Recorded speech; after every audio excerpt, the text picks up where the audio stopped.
Hi, everybody. I'm Lauren, and I'm a part of your group for the remainder of this semester. So I am here to post my discussion video this week about my community scan. I did my community scan on a community very close to my home, the city of St. Louis, Missouri. Now, in my city, the city and the county are actually two separate entities. And it's not like this in all cities, I know, but it's just a strange thing that St. Louis voted on many years ago. So technically, the city and the county are two separate things, and therefore the tax money is distributed differently. Wealth is distributed much differently. A lot of people think of St. Louis and they think of the high amount of crime they hear about here, but really that is focused in St. Louis City. So I decided to kind of do my research on the things that are available in St. Louis City as opposed to the county where I live and find out some data. To summarize the data that I found, I know that most of the questions focused on demographics like poverty, um, income, children living in poverty, people who had finished high school.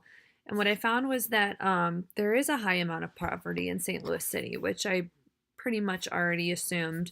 Um, they have a large percentage of people, I believe it was right around 28% that live below the poverty level. And the statistic I found read that 40% of children in this city live in poverty.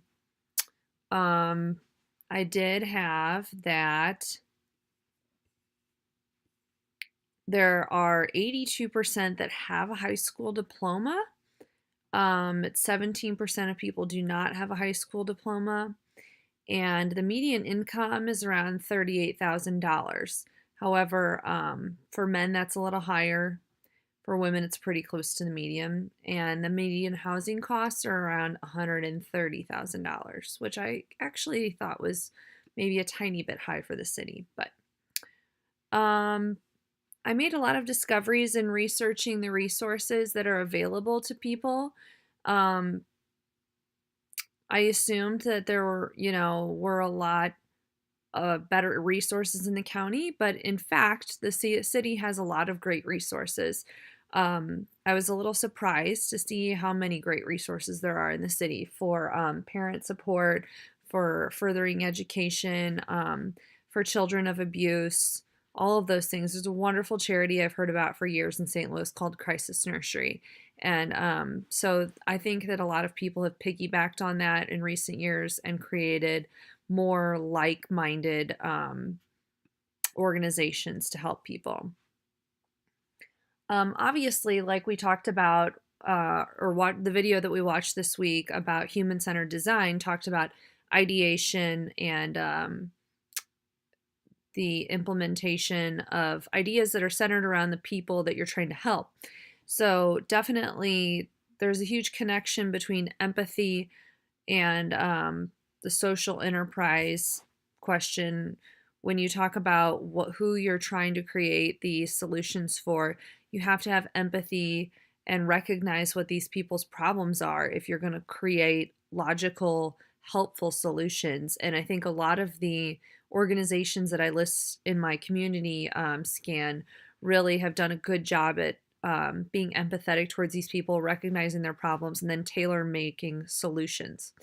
So, my overall reflection of the process is that there is a lot out there if people are able to and choose to take advantage of it. I think that's the biggest, hurdle that you have to get over is to really reach out to these people, let them know that these resources are available to them because I think a lot of them probably don't realize it. And then from there, try to help them get access to them. So, thanks for listening. It'll be nice to meet you all in your videos, and we'll keep talking. Thanks.